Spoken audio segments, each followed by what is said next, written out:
For everyone that's in here, thanks for joining. We did just have an intro from the cabinet member for Young People in Cohesion, who's sponsoring Black History Season. We heard from Swiss, who's hosting, and we had a taster session from Pop-Up Business School. So now we're breaking out with some of the business owners that are part of the Black Pound Day network, and they're going to be talking about their journey. So if we just mute for now while he can give a little intro, and then we'll open up for Q&A later. Thank you. Cool. All right, cool. Thanks for that. So yeah, I'm Sky Beats. I'm usually in the background. I usually don't talk much. I'm usually supporting everybody else. But myself, I'm a producer engineer. I've been in production for about 15 years, music production. And I've owned this place called Craft House Studios for about 12 years. We do everything from bog standard recording, music recording, to music production, to production for film. So we've just finished 2 feature-length films at the moment. We've done a short film due, should be finished on the 4th of December. So that's that aspect of me. I produce for the likes of Lady Leshur, Swiss, as you may have heard in the bigger room, and mentor acts like I brought up Gecko and helped Leshur through her career. On the flip side to that, I'm a co-owner of a cafe and a sauce company. So that's called Saucy Soca. We're based in Kilburn. Cafe is closed right now because COVID just, wiped our community out. But we're still active as a sauce, and we will be back next year. And that's also a catering company. So there's lots going on there. We've been doing that for 3 years now. Say. That's been going on for 3 years. I just started my journey as a children's author, and I also support Black Pound Day. I do a lot of work with Swiss, from the graphics to the music section behind it, just to the advertising and the marketing behind Black Pound Day. So yeah, that's me in a nutshell. How did I start? Well, say realistically 20 years ago. First time I was really introduced to a computer, and my dad gave me a program called Fruity Loops. Now he's always got some new software or he's just always got something new to show me. So yeah, installed this on the computer, and I've always been into music. He was the sound man himself. Mum's always been a lover of music, and boom, it just opened my eyes to what you could do on a computer, music creation. And to be honest, it kept me out of trouble, and it just gave me something to do. I was at that age where my energy was wherever it was going to be focused is what I was going to do. And just being a lover of music just helped me focus in on that. And yeah, that became something that I wanted to do. So I was in my mum's house, making music. But mum's house, you can't bring people in the house. It's just not happening. I always wanted to own a studio. Forward some, 6-7 years, one of my friends was like, you need to get a studio. I reached out through a couple of places, but being at a young age, they were like, we're not having you here. It's not happening. So eventually I had to travel to Barking every single day, where I found a friend of my brother's. His uncle had set up a studio, but for his nephew, and his nephew wasn't using it. So he was like, just come down. And that was a 2-hour journey every day. And I'd go down there and I would just get as much hours in as I can, and he would drop me back. And he just wanted the place to be used. And then one of my friends, his name's Kofi, so grateful for him. He started looking for premises for me. He was like, you need to jump in this yourself. So we found the premises, but I was apprehensive about the rent. I didn't have the clients. I made beats. I wasn't an engineer at that point. And what he said was, look, I'm going to just pay for your first month's rent, and you're going to do it. Trust me, you're going to do it. You're good. And he done, and so said, so done. And we've been going about this year, I think 12 years as Craft House since then. So yeah, that's where my journey started. I turned from producer into engineer because the bills needed to be paid. Now, when I'm producing, it's a monthly. Your project's usually finished on the end of the month, and then you invoice, and then it's just a long process to get paid. And some of the tracks may never come out. I needed something that would bring in money daily, and that I could market as a service. And obviously that became the recording, that became the energy, that became production for adverts and film and so forth. Yeah, so that's that story. The CAF, I never really wanted to own a CAF, to be honest with you. It was something that cropped up. It was an opportunity that cropped up. I was really into the sauces. These are the sauces, by the way. Spicy Caribbean sauce, sweet sauce. You got your original and your extra hot. That came about just because I was actually doing a theme tune for somebody, and they was like, I've got this idea and I want to do it. And me, with the hands in all these pots, you know, I do my websites, etc. Just was given some advice, and it was just like, you know, you need to come on board, and that's how that relationship started. And yeah, 3 days later, we ended up with a CAF, and that's it. Children's author, it's based off the music section again. I started writing some rhymes for kids, and I just thought, let me just get this done and get this illustrated. So we just went that way. That's just the way it went. I can't even explain to you, man. It's just my attitude over the last few years has just been, all right, well, I can do it by myself, so I'm going to try it. And that's just how that's been the route to my success. Get it done.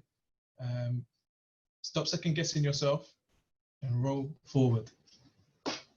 Yeah, so that's me in a nutshell. I don't know if you guys got questions, but I'm happy to answer them.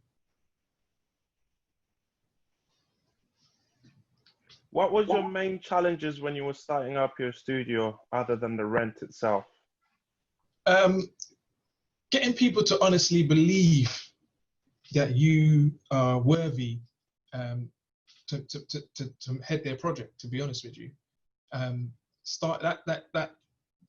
I mean, it's a lot of it was driven in the beginning by word of mouth, and getting people to come in and trust you with their music. Music is a very, if you're serious about music, music is it's such a personal thing, and people are they're handing you their life and their time, and then their money.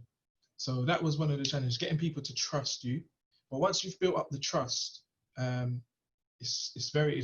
becomes so much easier, and you start to turn people away. So yeah, I think that was the biggest challenge for me. How about in terms of balancing your life? Because I'm assuming when you got into the studio, you didn't know anything about it. How did you then manage the two, balancing life and jumping over every hurdle that came your way and just kept going? Where did you find the inspiration and motivation just to keep going? I don't know. I guess it's my parents, to be honest. Both parents are really just, you know what? That's how it is. What are you going to do about it? You're going to do A or B. And that's kind of been my attitude throughout life. You're going to go forward, or you're going to sit here and mope. So any challenges that come up, man, we're going to find solutions. It was never hard because I always had the passion for music. I wanted to do this. It was just finding the route. You know, you're in the dark, you're feeling it about for the light switch. But once you find that light switch, as I said, good to go, man.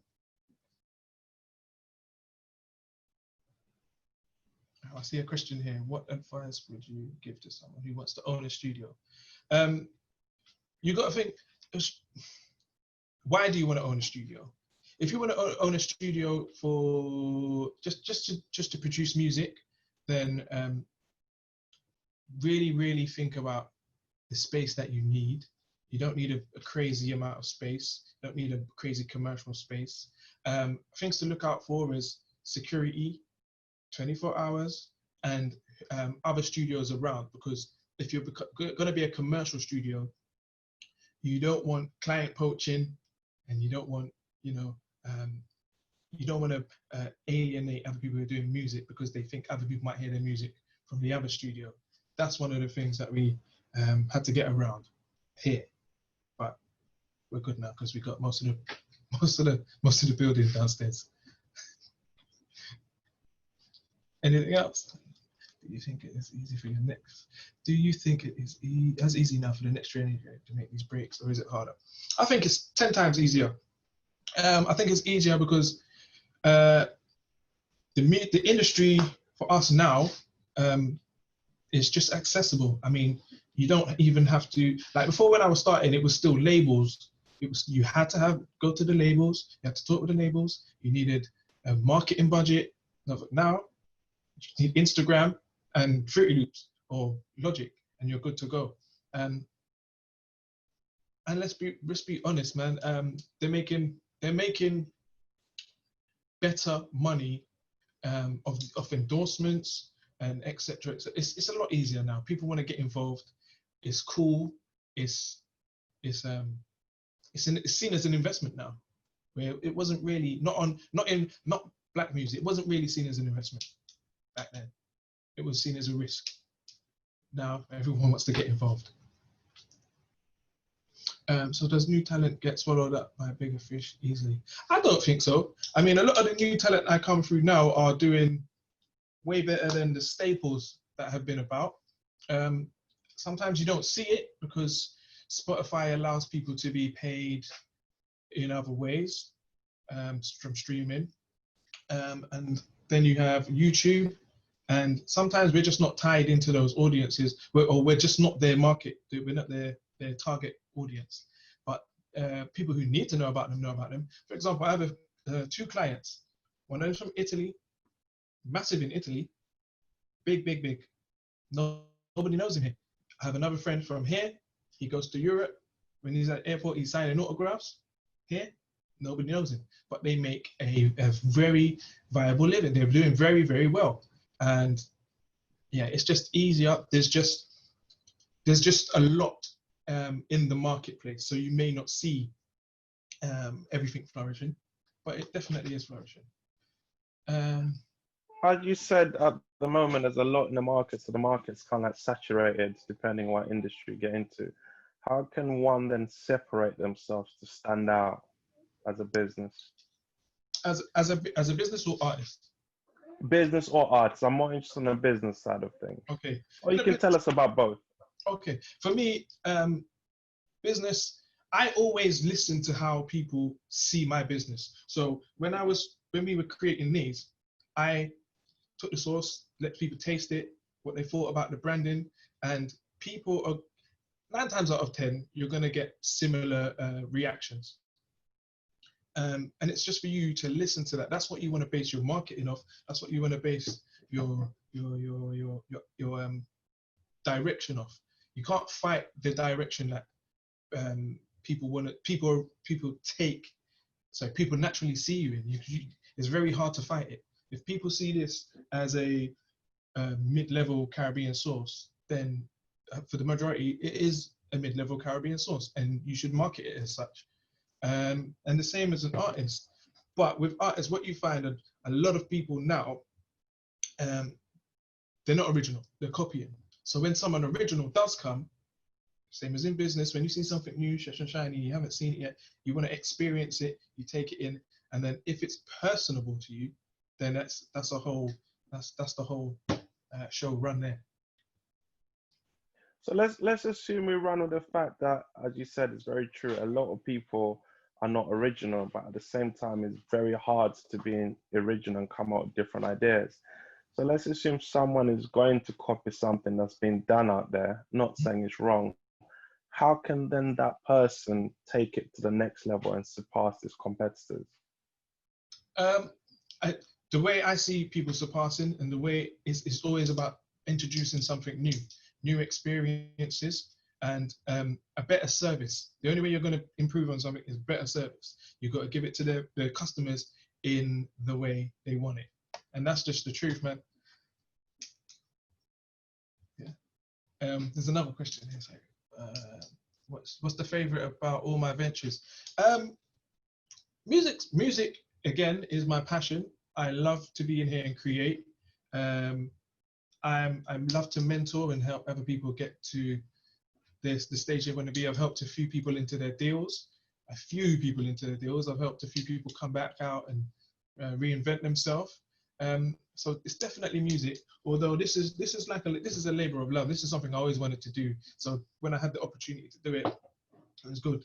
And now being able to say I'm writing books, that's also fun. That doesn't feel like work at all. I was in the bath writing those books, trust me.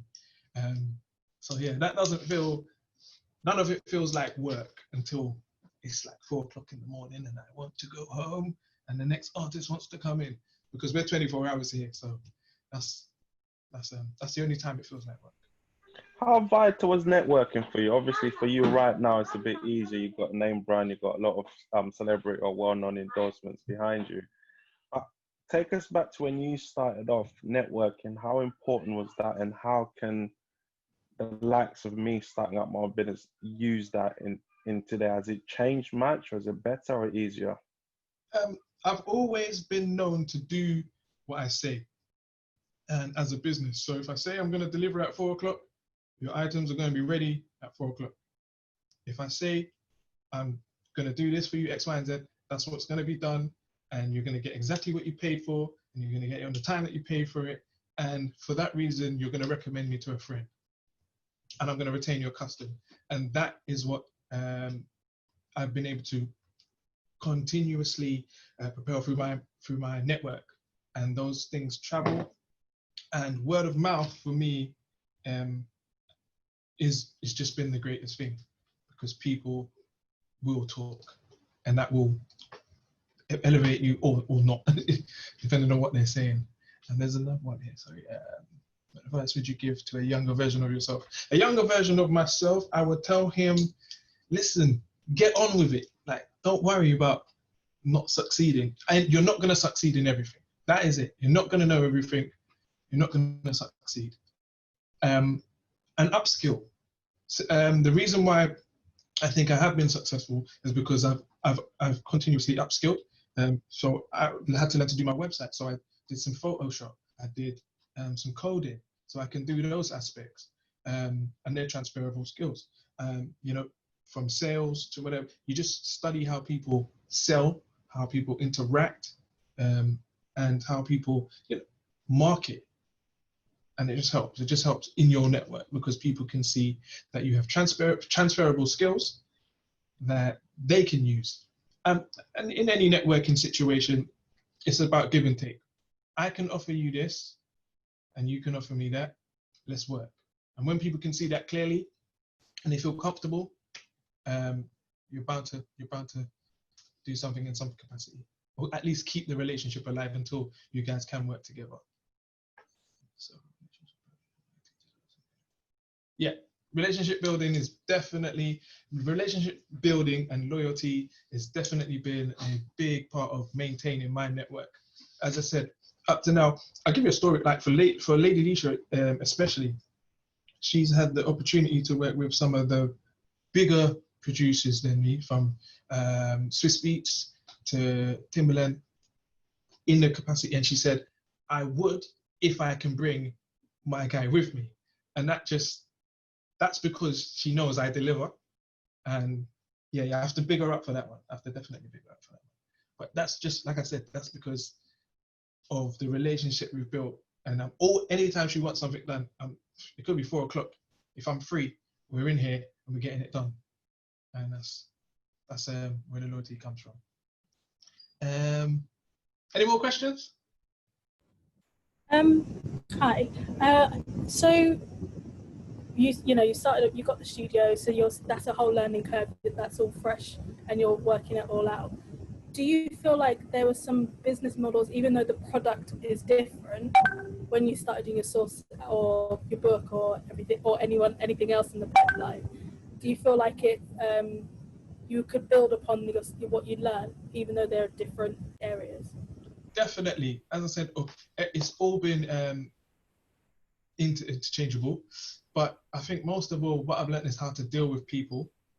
And that is what kind of kept me, I don't even know how to explain this, Steve. That's just what's kept me, that's what's helped me to understand how to operate in other markets. You know, people want what they want, and they're going to tell you what they want. And that's the thing to remember in your business. I know we're going to close soon. It looks like the room's going to close in like 15 seconds. I'll answer your question in further detail as I can. But follow me at Skybeats on Instagram. If you've got any questions, shout me. I'm happy to answer them. I'm happy to talk with you guys. No problem.